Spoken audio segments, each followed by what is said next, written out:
Halo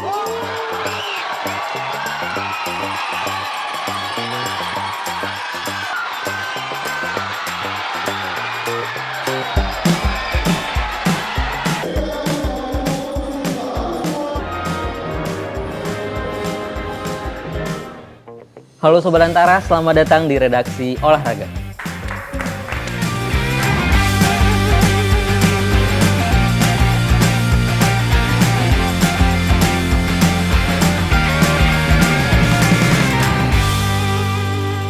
Dan Sobat Antara, episode kali ini spesial banget karena kita sudah kehadiran bintang tamu yang kemarin baru aja bikin bangga dan harum nama Indonesia di SEA Games Thailand 2025, peraih 2 medali emas di cabang olahraga renang. Langsung aja kita sambut, yaitu Jason Donovan Yusuf. Dan Sobat Antara, Jason datang gak sendiri karena udah hadir juga Coach Billy selaku pelatih dari Jason, serta manajer timnas BB Aquatic Indonesia ada Bapak Wisnu Wardana. Selamat datang semuanya, apa kabarnya? Baik. Alhamdulillah. Pertama-tama saya dan Kamil dan mewakili teman-teman di Antara khususnya ingin mengucapkan selamat dan terima kasih atas kerja keras dan pencapaiannya di SEA Games Thailand 2025 ini. Terima kasih. Dan saya udah nggak sabar banget sebenarnya mau ngomong sama our rising star ini. Ada Jason datang sebagai debutan dan langsung meraih 2 medali emas. Bisa digambarkan nggak, Jason, gimana perasaannya? Apakah dari awal udah bakal nyangka gitu dapat 2 emas?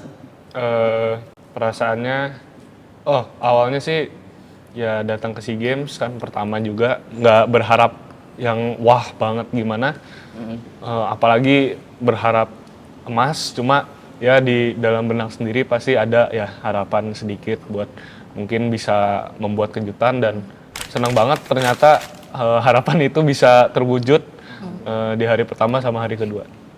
Nah, ini kan sebagai debutan biasanya nih kalau atlet-atlet itu yang awal-awal main itu ada demam panggung gitu kan. Apakah Jason ada merasakan itu juga kemarin?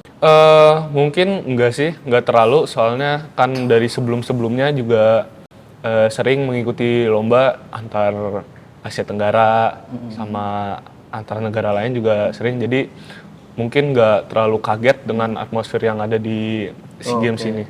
Udah ada pengalaman sebelumnya. Iya. Gitu. Tapi sebenarnya saya penasaran, sebenarnya kalau di renang itu Jason, apa yang paling berat? Apakah ketika memulai start itu atau proses dalam latihannya gitu? Tentunya ya latihan berat pasti. Terus paling deg-degan itu kalau misal lagi di call room. Jadi pengaturan atlet, nah itu benar-benar paling deg-degan, soalnya nggak bisa ngapa-ngapain lagi, tinggal habis itu berenang turun di nomor itu. Oke. Nah, ini kita ke Coach Billy. Gimana Coach melihat pencapaian Jason kemarin, dan gimana perasaan Coach itu waktu Billy bakal terjun di SEA Games kali ini nih, gimana sebagai Coach pribadinya gitu lah? Awal mungkin untuk perjalanan Jason kan kita benar-benar ngawal dari usia dini. Perjalanan memang nggak mudah untuk sampai titik ini, tapi jujur sebagai pelatih yang megang Jason dari kecil, saya udah punya target sendiri, tapi mungkin nggak terucap ke Jasonnya karena belajar dari kesalahan ajang multi event sebelumnya kan. Jason pasang target tinggi, saya bilang cuma just trust the process aja. Kita lihat kamu bikin PB baru, kita bisa lihat kamu podium itu hanya bonus lah, intinya seperti itu. Jadi bangga banget pencapaian seperti ini, tapi mungkin yang kedepannya akan lebih berat lagi karena mempertahankan kan selalu lebih berat. Betul. Mungkin itu aja. Tapi Coach Billy, kan Coach Billy mungkin ada megang beberapa atlet juga yang lain. Apa sebenarnya yang membedakan mungkin Jason nih dibandingkan atlet sebelumnya? Mungkin apakah dari mentalnya udah luar biasa gitu? Mungkin secara talent juga ada, mungkin secara mental Jason lebih enjoy untuk menghadapi pressure itu sendiri karena memang jujur dia lebih seneng di under spotlight gitu. Kalau ada beberapa atlet kan kalau yang di expose begini kan malah tambah mentalnya ciut gitu. Kalau gitu. Jason mungkin lebih enjoy aja sih, jadi lebih baik aja. Apalagi kemarin ada perenang Singapura yang bisa dibilang rajanya gitu ya. Jason gimana? Ya Apakah itu menjadi beban gitu kayak, waduh gimana nih? enggak sih, lebih jadi ngangkat beban aja sih ketimbang menjadi beban. Soalnya ya jadi aku tahu di sini tuh spotlightnya nggak di aku, jadi aku bisa berenang bebas sendiri, nggak tanpa beban. Karena ya semua orang juga nyangkanya pasti yang bisa ngasih emas kan dia. Jadi aku lebih lepas aja sih berenangnya. Justru lebih lepas Iya, ya. lebih lepas. Oke, mungkin saya mau ke Pak Wisnu ini Pak, sebagai manajer timnas di sana dan juga dari federasi gitu kan melihat pencapaian akuatik khususnya renang ini, apakah sudah sesuai target Pak sejauh ini atau di luar ekspektasi? Baik, terima kasih sebelumnya kesempatannya. Pertama-tama kami mengucapkan alhamdulillah ya, bersyukur puji Tuhan juga tim renang sudah menyelesaikan tugasnya, dan juga selamat untuk Jason dan Coach Billy yang sudah berhasil memberikan 2 emas. Kita harapkan sebetulnya lebih dari itu. Just kidding. Just kidding. Jadi intinya secara target kita sudah terpenuhi. Bahkan cenderung lebih dari yang kita raih di Kamboja. Namun memang ada beberapa event juga yang memang kita harus evaluasi tentunya. Karena SEA Games kali ini hanya berselang kurang lebih 1,5 tahun ke SEA Games berikut. Jadi dan juga pada saat kita bicara ini tim polo air, loncat indah dan open water juga masih berjuang. Nah, jadi di renang ini, di akuatik ini memang ada 5 subcabur, yaitu renang, artistik, loncat indah, polo air, dan juga perairan terbuka. Nah, kembali lagi ke pencapaian renang khususnya ini, memang kita melihat adanya significant change, perubahan yang sangat signifikan. Yaitu komposisi atlet. Sejak awal kepengurusan Pak Anindya Bakri di 2016 sampai hari ini, itu kami selalu mengusulkan, selalu mengingatkan bahwa regenerasi itu adalah satu elemen penting dalam sebuah pembinaan. Nah, kalau kita lihat komposisi di tahun 2017 di Kuala Lumpur SEA Games, itu kita mendapatkan 4 emas dengan perenang rata-rata usia di 22 sampai 23 tahun. 24, 22, 24. Kemudian di SEA Games Manila, kita hanya mendapatkan 1 emas. Saya ingat itu hari terakhir, event terakhir itu Siman, 50 G punggung. Nah, di situ kita hanya 1 emas, dan komposisi perenangnya waktu itu rata-rata usianya adalah 23 tahun, Mas. Nah, dari situ kita, kebetulan saya di Binpres, kita langsung mengadakan pertemuan evaluasi dan mulai mengimplementasikan regenerasi ini. Akhirnya pada SEA Games di Vietnam 2021 yang diselenggarakan 22 karena COVID, itu sudah mulai ada pergeseran. Walaupun belum, seniornya masih ada, tapi sudah 50-50 dengan junior. Di situ mulai waktu itu Mas Nyari muncul, dia umur 16. Kemudian waktu itu juga ada Flerin juga umur 16 mendapatkan 2 emas waktu itu. Kemudian di Kamboja kita mendapatkan 3 emas. Shifting lagi itu juniornya sudah 60%, senior 40%. Dan akhirnya di Thailand ini kita put the hammer down, perenang juniornya ini 85%. Sisanya adalah perenang senior. Seperti kita lihat ada Siman dan Dwiki ya. Perenang putrinya hampir semuanya junior. Termasuk Jason, peraih medali emas. Dia masih 18 tahun ya, tahun ini ya. So, ini adalah suatu proses long term athlete development yang kita lakukan di PB Aquatic, di Federasi Aquatic, yang memang sudah mulai, ya belum sebenarnya berhasil, sudah mulai, bahwa perenang-perenang muda kita sudah memang layak mendapatkan panggung internasional, ke multi event mungkin setelah ini Asian Games. We're aiming to the Olympic untuk bisa mereka masuk kualifikasi. Karena di Olimpik itu mulai 2027 Mas, ya, Mbak. Itu sudah mulai kualifikasi. Dan kali ini kualifikasinya sangat lebih ketat dibandingkan dengan kualifikasi Olimpik di Paris. Kenapa? Karena jumlah kuotanya itu sama. Sedangkan nomor tambahannya itu ada 6. 50 meter gaya punggung, kupu-kupu dan dada putra-putri. Jadi kembali lagi, keberhasilan Jason ini yang berat tadi Coach Billy sampaikan, mempertahankan. Dan kita ingin juga menarik perenang-perenang muda lain untuk bisa bergabung. Artinya di SEA Games 1,5 tahun lagi, bukan 2 tahun ya, 1,5 tahun lagi, kita ingin estafet kita juga meraih medali. Ya, ada Jason kemarin, kemudian ada Samuel Maxson, ada Kevin Erlangga, ya. Putrinya kita kemarin ada Nadia Asya, ada Cantika Odelia dan seterusnya. Nah, ini yang kita ingin angkat. Nah, sedangkan ini mulai naik, tugas kita apa? Kita harus cari lagi di bawahnya. Nah, ini cycle ini tidak boleh putus.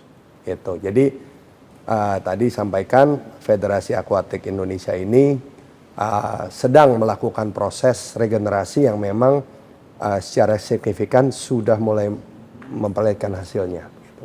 Oke Pak, berarti kan regenerasi ini berjalan baik ya. Tapi bagaimana sebenarnya dengan fasilitas yang diberikan atau yang udah disupport sama federasi sejauh ini? Apakah sudah merata di beberapa daerah atau hanya terfokus di Jakarta aja?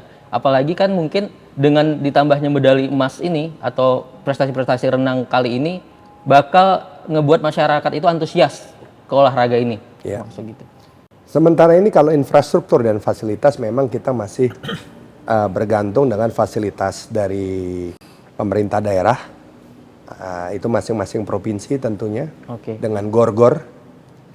Dan juga mungkin fasilitas swasta lain, mungkin ada beberapa hotel dan tempat rekreasi lain yang memang masih bisa digunakan. Dan yang terakhir adalah fasilitas dari pemerintah pusat yang memang adanya di Jakarta, yaitu di GBK. Nah, itu satu hal yang memang kita ingin kembangkan adalah justru kita ingin mengembangkan soft skill-nya dulu, Mas. Yaitu kepelatihan. Edukasi mengenai long-term athlete development. Ini tugas kita utama. Kenapa? Karena kalau kita memiliki fasilitas tapi kita tidak memiliki soft skill-nya, software-nya ini kita harus perbaiki dulu. Ya, contoh seperti Coach Billy. Dia saya lihat cukup by the book lah. Dia cukup mengikuti strukturisasi, periodisasi mengenai ini segala macam. Nah, itu harus disiplin. Nah, sedangkan kalau kita bergeser sedikit ke daerah, sudah banyak sebetulnya pelatih-pelatih yang bersertifikasi. Namun kita ingin bahwa sertifikasi ini bukan sekedar secari kertas. Kita ingin bahwa implementasinya ini harus berjalan. Jangan sekedar hanya membina atlet di usia dini yang kemudian mereka push agar lebih matang sebelum waktunya. Yang dimana akhirnya mereka berhenti di umur 15 tahun, 16 tahun. Kalau nggak salah kemarin dari PB Aquatic juga mendatangkan pelatih dari luar ya untuk melatih pelatih-pelatih seperti itu ya. Kita sering juga dan kita bekerja sama juga dengan World Aquatics. Jadi di Federasi Akuatik Indonesia ini kita memiliki bidang hubungan luar negeri yang cukup aktif menjalankan diplomasi dan juga mendatangkan pelatih-pelatih tidak hanya renang, ada loncat indah, ada polo air, ada perairan terbuka, dan kita memang dibantu oleh World Aquatics. Dan tentunya juga dari NOC Indonesia sendiri kita juga banyak dibantu untuk penyaluran beasiswa dari World Aquatics. Nah itu juga dibantu juga, dan yang terakhir adalah untuk dukungan dari Kemenpora. Oke. Jadi Kemenpora khususnya dalam hal penyelenggaraan Pelatnas itu mereka memberikan banyak bantuan. Mudah-mudahan setelah SEA Games ini dengan hasil kita yang cukup baik, mudah-mudahan bantuannya bisa ditingkatkan. Bukan sekedar dari nilainya, tapi kita ingin bahwa Pelatnas ini berjenjang. Jadi ada Pelatnas yang elit untuk khusus Olimpiade, Pelatnas yang semi elit itu untuk yang kelompok umur, dan Pelatnas yang di bawah. Mudah-mudahan kita berharap. Ya, amin. Oke, kita geser ke Coach Billy lagi nih, Coach Billy. Selain tadi udah regenerasi ya bagus dari federasi dan support lainnya, saya penasaran gimana sih cara Coach Billy ini ngebangun bonding sama Jason ini? Karena saya yakin itu faktor itu sangat penting ya dalam hubungan pelatih dan atlet. Gitu. Ya, kita awalnya saya komunikasi dengan Jason, nanya, maksa dia untuk kasih feedback sih. Awalnya seperti itu, akhirnya kita tahu satu sama lain. Jess, menurut Ko Billy kamu masih begini. Jason kasih feedback, kayaknya begini. Ya saling komunikasi aja sih. Mungkin nggak kalau yang murid lain masih komunikasi satu arah, saya kasih perintah ini, Gitu. langsung dijalanin. Kalau Jason mungkin agak sedikit bahasanya bukan berdebat ya, jadi saling diskusi ya. Jadi kayaknya enggak deh kok begini. Nah mungkin hal yang baru buat saya juga. Selama ini saya juga dididik waktu selama jadi atlet masih satu arah komunikasinya. Kebetulan dapat atlet seperti Jason, jadi mau nggak mau kita harus berdiskusi, dan saya juga harus begitu dia counter saya juga bilang, oke, ya kita coba dulu ini seperti ini. Kalau doesn't work ya kamu harus ikut masukan saya gitu. Udah berapa lama sih Coach megang Jason? Gitu. Berapa tahun ya Jess? Dari 6 tahun ya? Buset, lama banget ya. 12 tahun berarti ya? Iya. Tapi kan awalnya memang dari pelatih basicnya, ada pelatih basic di klub kita selama hampir 2 tahun, terus bertahap naik. Total dipegang Ko Billy 6 tahun ya. 2000 berapa ya? 2000 intens bener-bener dipegang saya sih sekitar 3-4 tahun ya. 3-4 tahun belakangan, tapi dari kecil memang dari usia 6 tahun memang di klub kami, dan emang awalnya emang bandel banget. Bandel gimana tuh Coach? Nggak mau latihan gitu pas suruh latihan? Iya kayak gitu, seperti itu. Terus sempat kejadian ada satu titik dia nggak mau turun lomba kalau nggak pakai apparelsnya baru semua. Gitu. Benar itu, Jason. Orang tuanya sampai cerita, kok maaf ya, ini Jason lagi ngambek nih. Tapi yang kita ketahui juga, Jason ini merupakan salah satu atlet renang yang banyak turun di beberapa nomor kemarin di SEA Games. Itu Jason sendiri capek nggak sih? Atau ada tekanan sendiri nggak untuk itu gitu? Capek sih, ya pasti capek. Cuma ya emang gitu aja sih. Emang soalnya dikasih talenta bisa banyak turun nomor, bisa turun nomor itu dengan baik juga. Jadi ya capek, cuma bersyukur aja sih bisa turun banyak, nggak cuma 1-2. Iya. Dan itu Coach Billy ada treatment khusus nggak sih kalau atlet yang kayak gini yang nggak turun hanya di satu nomor gitu loh? Mungkin preparation dari jauh-jauh harinya sih. Dari awal Januari kita udah duduk bareng, Jess nanti possibility-nya seperti ini, kamu kita harus siap, benar-benar siapin kamu seperti apa, swim down-nya dan lain-lain. Dan kemarin di hari H juga tim support baik sekali, ada yang checking laktat untuk gimana udah recover belum, kalau belum disuruh swim down lagi. Nah ini as a team benar-benar baik sekali sih tim ini. Oke. Dan dari federasi nih Pak, selain tadi faktor-faktor teknis dari pelatih, mungkin gimana federasi ini nge-support kemarin, mungkin yang di non teknisnya buat bisa recovery-nya lebih cepat dan lain-lain Pak? Kita memang dari federasi selalu belajar pada setiap event. Jadi pada SEA Games sebelumnya, SEA Games sebelumnya itu kebanyakan kalau atlet-atlet itu mereka harus ambil doping, tes doping. Oke. Ya, jadi kadang-kadang kalau tes doping itu sampai malam. Nah, tapi kemarin sepertinya panitia juga cukup sigap ya.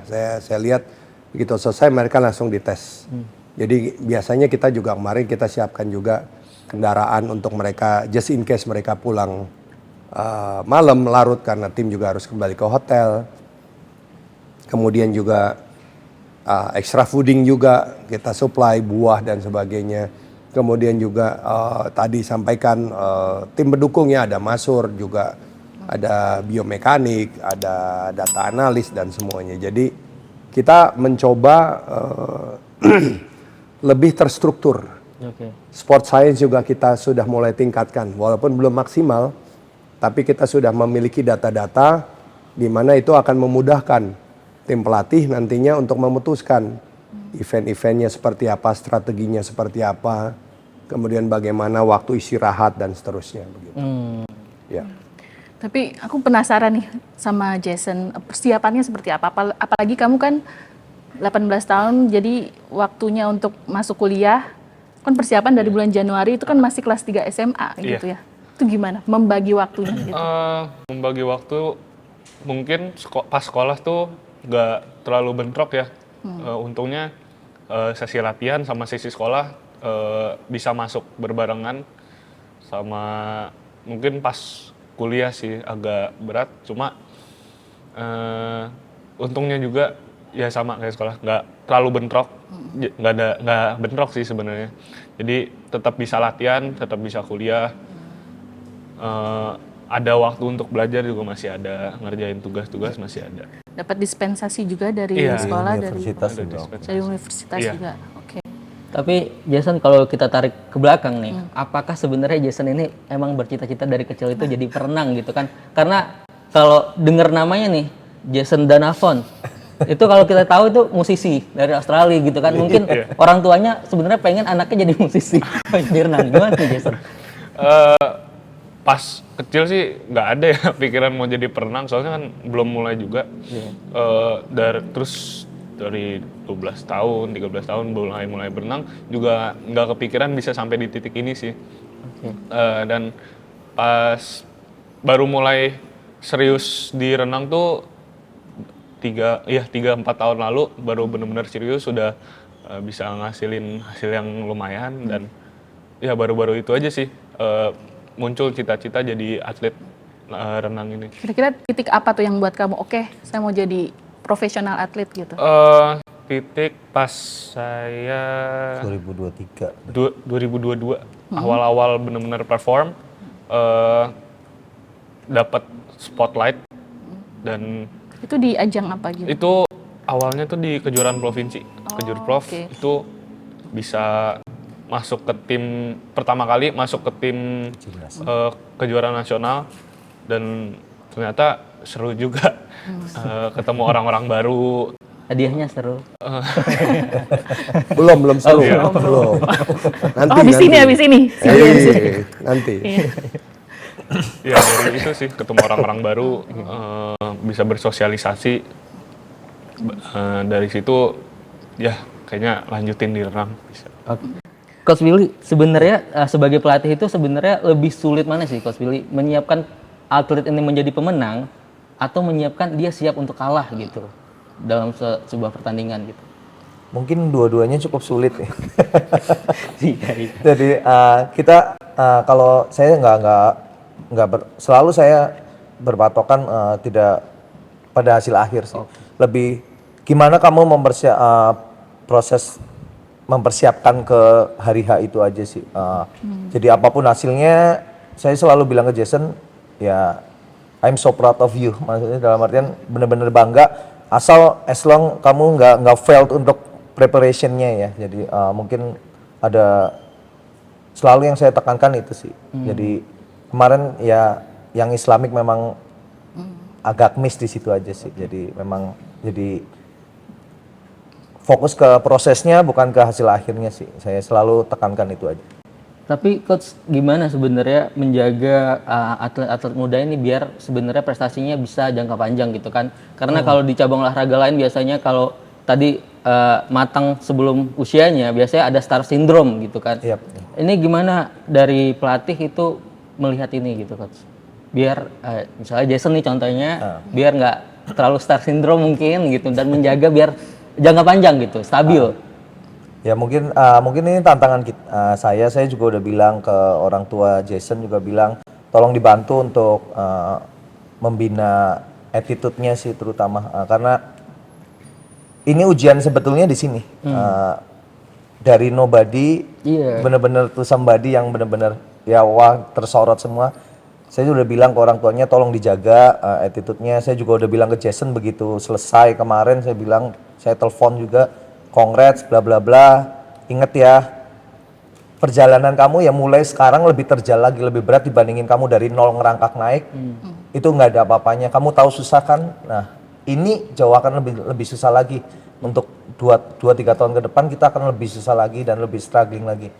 Kau pilih harap kamu bisa lebih disiplin, lebih humble lagi dan terus tetap lapar apalagi nih setelah ini apalagi mungkin saya tekankan selalu seperti itu mengingatkan ke Jason ke penang-penang lain di perkumpulan kami juga selalu seperti itu achievement yang apa yang udah kalian raih ya nggak itu bukan akhir kamu justru harus akan lebih berat lagi ujiannya ke depannya mungkin seperti itu sih. Nah buat Jason sendiri, Jason kan tadi di awal bilang tampil tanpa tekanan gitu, spotlightnya ada di Singapura. Sekarang mungkin posisinya udah berubah nih. Jason udah 2 medali emas gitu kan. Ada kaget nggak Jason mungkin sekarang tiba-tiba ada orang minta foto atau tadi aja campers minta tanda tangan buat anaknya gitu, gimana? Minta Jason? video gitu Ya kaget sih, nggak pernah nyangka bisa sampai begitu. Cuma ya aku tetap mencoba buat handle it well, nggak getting high of myself. Jadi tetap ya terima, stay humble. Kemarin kayaknya sempat ketemu sama Pak Richard Chambera ya, Bang Richard. Gimana? Dibisikin apa sih? Kan dia kan juga bisa dibilang legend dan akan menyalurkan tongkat estafet ke Jason, gimana? Cuma senang aja sih bisa ketemu foto bareng yang menjadi idola ya untuk sebagian besar atlet-atlet Indonesia, atlet-atlet renang Indonesia. Mungkin ya diberi support. Ada ya, pesan-pesan gitu? Ya cuma yang paling penting sih itu doang. Cuma stay humble aja, stay humble. Terus kedepannya ada apa lagi yang bisa diraih. Iya.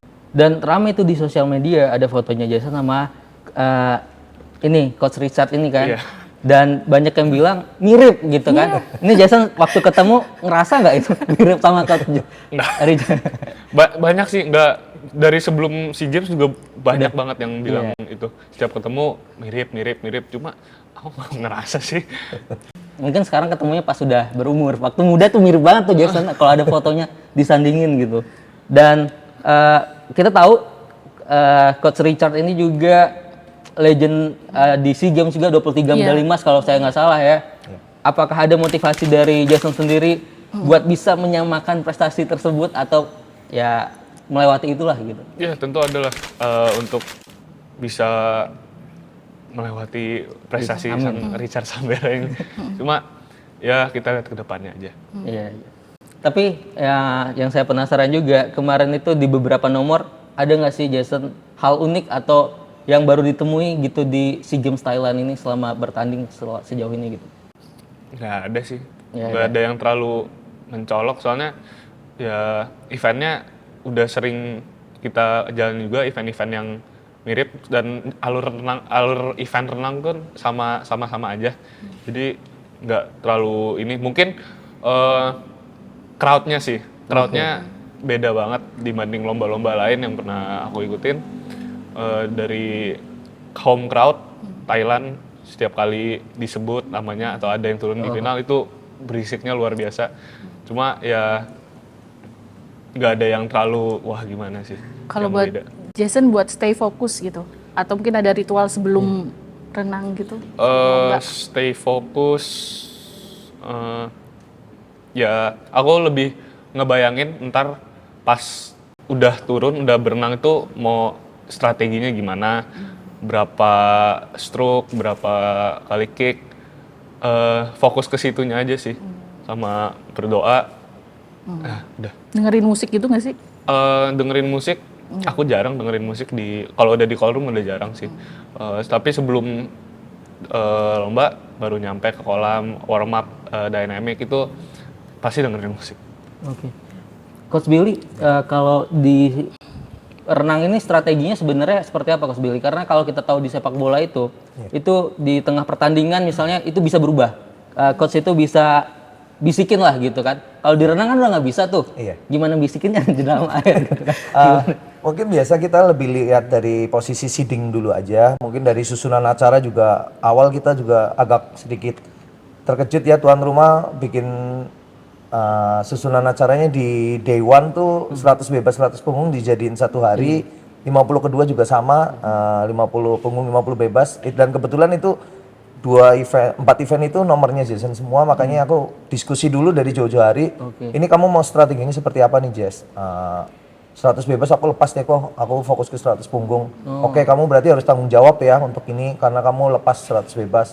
Iya kok pasti kayak gitu. Terus day itu juga kamu mau gimana nih, mau kamu lepas juga punggung atau bebasnya atau kamu mau fight dua-duanya. Jason bilang aku mau coba fight dua-duanya kayak gitu. Jadi dari jauh-jauh hari memang udah ada strategi seperti itu, tapi untuk di hari H betul-betul di race, di sesi penyisian dan final akan berbeda dan itu biasa decisionnya akhirnya at the end di atlet itu sendiri sih. Oke, berarti emang diberi kebebasan ya atlet buat memilih yang mana mau dibebasin. Kalau saya sih seperti itu, karena dari awal saya megang Jason juga saya diskusi selalu untuk nomor ya, untuk nomor pemilihan nomor kamu harus begini, keuntungannya begini, kekurangannya seperti ini, saya selalu diskusi karena tapi kamu udah pilih kamu harus tanggung jawab ya, jangan ya asal iya tapi ternyata berenang nggak maksimal juga kita juga nggak mau seperti itu.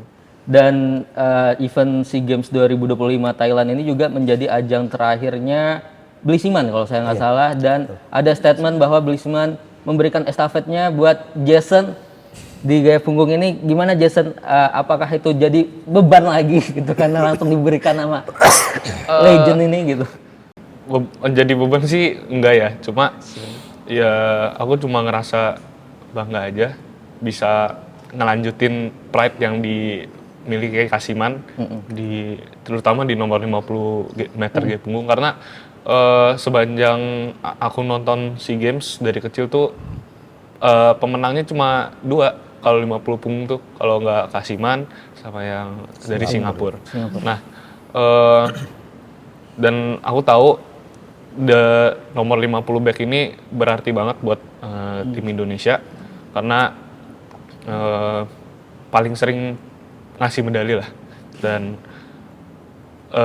bangga banget bisa ngelanjutin pride itu buat Indonesia di SEA Games kemarin. Iya. Mungkin ke Pak Wisnu ya.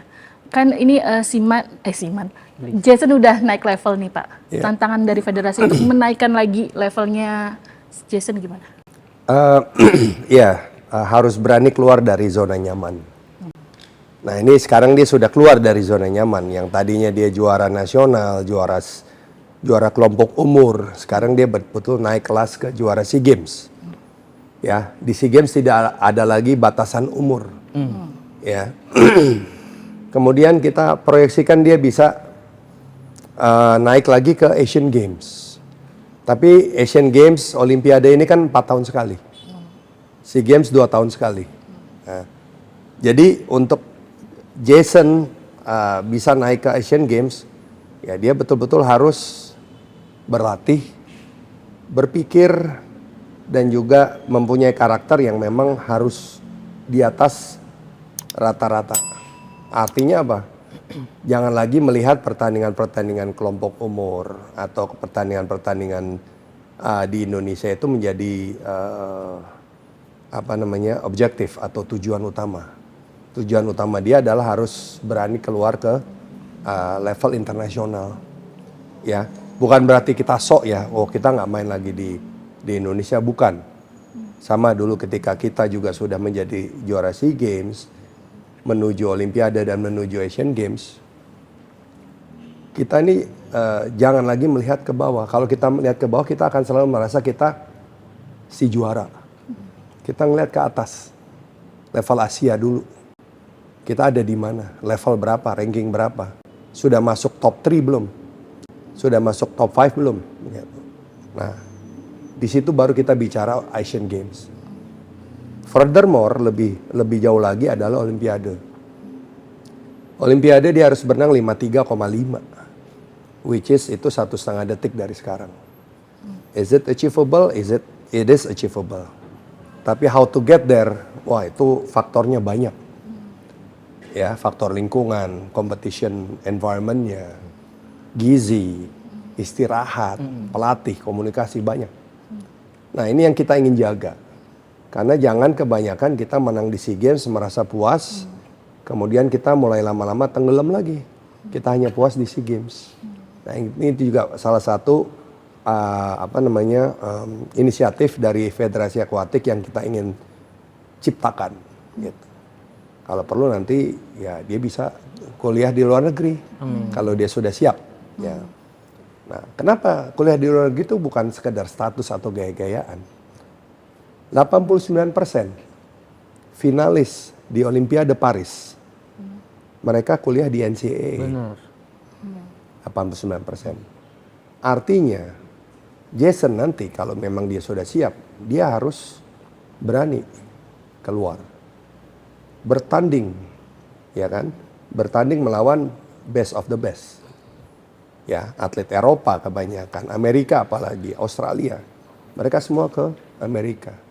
Karena sekaligus juga dia bisa belajar. Nah, ini our next step lah, gitu. Dan untuk generasi-generasi kita yang masih, mereka masih yang ada di umur 13, 14, 15 tahun. Nah, ini juga kita siapkan. Kalau bisa mungkin high school, kalau mereka keterima, mereka qualified. Kenapa nggak kita tiru seperti Joseph Schooling? Sponsor, insya Allah ada.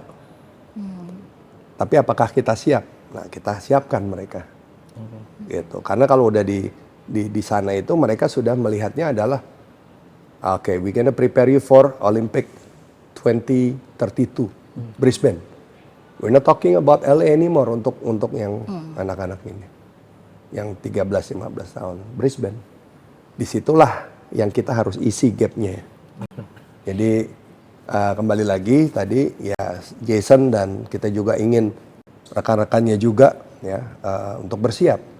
Karena kita harus menciptakan persaingan yang sangat ketat, sangat kualitas. Kalau untuk persiapan Asian Games kan tinggal tahun depan nih Pak. Gimana? Pelatnasnya apakah terus berjalan? Seperti apa? Dari kita tetap pelatnas tetap berjalan. Sambil kita menunggu keputusan dari pemerintah. Yang kita berharap pasti pemerintah, dalam hal ini Pak Menteri Erik juga kemarin menyampaikan pelatnas berkesinambungan. Itu yang kita memang harapkan. Jadi yang namanya pembinaan atlet itu tanpa henti, infinity istilahnya, sampai dia benar-benar retired ya baru selesai. Tapi ini usia produktif, kita injek gas terus. Remnya dikit aja, tapi ya 90% gas, 10% rem untuk recovery. Gitu. Dan semoga juga dana pelatnasnya naik Pak ya dengan prestasi ini ya. Karena kita tahu ya. Terima kasih sudah teraspirasikan. Ya. Siap. Oke Pak, tentu setelah SEA Games ini ada evaluasi dari federasi. Sebenarnya saya pengen tahu prioritas dari federasi buat evaluasi selanjutnya ini apa? Apakah dari kompetisi atau mengadakan tryout keluar atau gimana? Atau ini sport science gitu Pak? Ya, banyak Mas. Evaluasinya sebenarnya sudah saya buat bersama dengan tim. Utamanya adalah LE28. Oke. Puncak dari pembinaan itu kan Olimpik. Kita ingin meloloskan perenang ke Olimpik tanpa wildcard atau universality. Tujuan utama. Tujuan kedua, sasaran antara Asian Games tahun depan. Memang persiapannya akan berkesinambungan dengan SEA Games ini. Jadi mungkin mereka ada break 1-2 minggu menjelang akhir tahun, which is normal. Setelah itu kita harus intensif lagi. Yang ketiga, persiapan regenerasi. Pengiriman atlet-atlet yang mungkin dalam usia SMP, SMA, kita siapkan untuk bisa kalau keterima ke Amerika.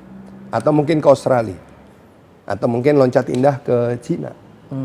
Polo air ke Hungari. Misalkan, gitu. Jadi banyak sekali inisiatif-inisiatif yang kita juga kerjasamakan. Baik dengan Kemenpora, dalam ini pemerintah dengan Kemenpora, dan juga beberapa pihak swasta. Karena tentunya pembinaan olahraga ini, kalau ditanya berapa sih kebutuhannya, itu angka 8 tidur infinity, tak terbatas. Betul? Karena kemarin saya bicara dengan Singapura, ini karena santai kita share ya. Mereka saya tanya, budget kalian setiap tahun stagnan atau naik? Oh pasti naik. Pasti naik kok ya. Wah, itu saya dengarnya tuh, wah, kan, pasti naik kayak inflasi gitu kan. Nah, pasti naiknya mereka bilang kurang lebih 7-10%. Oh, tinggi. Karena memang persaingan makin ketat, makin naik. Kemarin mereka miss, target mereka 25, mereka hanya dapat 19. Miss 6. Salah satunya dicuri beliau nih, ya kan. Which is, mereka jauh melihat apa yang kita kurang. Buat kita, mereka sudah berlebih. Honestly. Kita memang masih ya perlu banyak peningkatan lah. Gitu. Nah, buat mereka, budget mereka itu luar biasa. Mungkin hampir 2,5 kali lipat dari kita. Hanya untuk renang. Hanya untuk renang. Belum lagi cabur lain. Ya kan? Nah, jadi artinya memang kita harus berinisiatif. Nah, kemarin juga pimpinan kami, Pak Anindya Bakri juga sudah bertemu, berdiskusi sedikit, dan ya memang kita harus lebih kreatif. Dan insya Allah tahun depan juga dukungan sponsor dan dari pemerintah, saya yakin, ya mudah-mudahan ya, saya yakin pasti akan bertambah. Ya, amin. Ya, amin. gitu. Tapi Coach Billy, kalau dari ini kan Coach Billy nih apa namanya pelaku dan ini juga atletnya, sebenarnya ada yang kurang nggak sih dari federasi nih? Iya. Support apa gitu? Nggak apa-apa. Kalau kan, dia bilang cukup sih, saya tersinggung. Pasti kurang. sebenarnya misalnya kan Coach Billy udah mungkin ngobrol juga sama pelatih-pelatih di luar gitu kan, ada yang kurang di Indonesia, kira-kira dari sisi apa gitu Coach Billy? Mungkin kalau kurang untuk kompetisi ya, untuk jam terbang atlet itu sendiri. Mungkin kalau lokali sesama Indonesia mungkin itu aja kurang. Apalagi kita untuk bertanding di regional level Asia Tenggara itu sangat-sangat kurang sekali. Mungkin persiapan SEA Games tahun lalu juga karena efisiensi anggaran yang kita tahu kan selalu akhirnya kita ngurangin beberapa tryout itu sendiri sih. Mungkin kurangnya itu aja. Kalau pembinaan, regenerasi dan lain sebagainya kayaknya udah cukup baik lah. Udah mulai kembali di tracknya, di relnya udah oke sih. Tapi untuk jam terbang kompetisi bertandingnya aja yang sangat kurang sih menurut saya. Perlu diperbanyak lagi Coach Billy ya. Kita ke Jason kali ya. Persiapan untuk nanti Asian Games gitu. Apakah udah ada nomor-nomor yang mau diikutin kayak gitu? Dan mungkin kalau mau flashback kemarin tuh ada evaluasinya gimana gitu. Misalnya ada yang kurang maksimal gitu. Untuk Asian Games dulu, nomor-nomor yang udah ditargetin ada, ya nggak jauh-jauh lah dari nomor SEA Games kemarin. Terus buat evaluasi SEA Games mungkin lebih ke mindset aja sih. Mungkin nggak bisa dihindarin dari hari kedua itu mungkin ada euforianya agak berlebih lah. Jadi ada beberapa nomor yang miss, mungkin kedepannya tetap menjaga fokus aja sih. Kalau misalnya ada nomor-nomor lain, ya. Ini apa namanya, kan Coach Billy ini sebelumnya juga mantan atlet renang gitu kan. Sekarang udah jadi pelatih, saya penasaran sebenarnya lebih deg-degan mana Coach Billy? saat jadi pelatih atau saat ikut kompetisi gitu? Jadi pelatih. Lebih deg-degan ya? Kenapa itu Coach Billy? Dari preparation jauh-jauh hari juga kita udah setting bla bla bla, terus ada aja kejadian yang memang bikin kita worry, dan kita selalu ngingetin lagi ke Jason. Kadang beberapa kali terulang kembali gitu. Itu yang amat ditakutkan di hari H juga, sampai Terjadi. bener-bener khawatir, tapi juga harus main ekspresi juga kan, kita mau khawatir tapi nggak boleh Nggak nggak boleh menunjukkan tampak ya. di permukaan. Iya. Mungkin itu aja sih, harus pinter-pinter poker face kali. Terakhir mungkin ini Pak, harapan dari federasi, dari pelatih, dan mungkin Jason sendiri gitu untuk kedepannya soal akuatik ini. Ya, kalau dari federasi cukup jelas. Jadi memang kita ingin bahwa suatu proses pembinaan itu tidak bisa instan overnight. Iya. Pasti akan ada kegagalan, pasti dalam setiap proses. Nah, tinggal bagaimana kita mengedukasi para pelaku olahraga, mungkin akuatik dalam hal ini, bagaimana mereka bisa survive. Oke. Karena proses pembinaan ini tidak bisa dibilang tadi, Coach Billy bilang Jason mulai dari 6 tahun, sekarang 12 tahun. Mungkin ada yang bisa lebih panjang. Ya. Jadi jangan seperti ketika seorang atlet prestasinya naik, kemudian mendadak turun, dan mereka tidak siap dengan itu. Ya, pasti ada downtime. Nah, ketika itu kita ini sebagai dari federasi kita harus mengedukasi bahwa tidak bisa dalam waktu 1 bulan, 1 tahun, 2 tahun, bahkan 5 tahun. Bisa lebih dari itu. Makanya kita akan saring, kita akan scouting sebanyak mungkin. Atlet-atlet junior, atlet-atlet muda, tidak hanya renang tapi ke 5 sub cabur tadi, agar tidak hanya pada SEA Games, tapi kemudian Asian Games, mudah-mudahan nanti Olimpik di Brisbane, kita sudah tidak lagi bertanya-tanya siapa yang bakal dapat emas. Dari event mana? Bagaimana cara mendapatkan medali di Asian Games misalnya. Atau bagaimana cara meloloskan atlet ke Olimpiade. Paling tidak kita sudah punya calon-calonnya. Mungkin salah satunya Jason, kemudian nanti perang-perang lain juga bisa bergabung. Jadi talent scouting juga akan sangat penting buat kita. Dan yang terakhir, how to improve, bagaimana meningkatkan competitive level atlet-atlet kita. Itu tadi, perbanyak kompetisi di luar negeri. Karena kita harus merubah paradigma bahwa tryout ke luar negeri itu adalah sekedar jalan-jalan. Wah, ini enak nih jalan-jalan. Bukan. Karena saya sudah mengalami sendiri. Menjadi atlet, menjadi official, menjadi pelatih.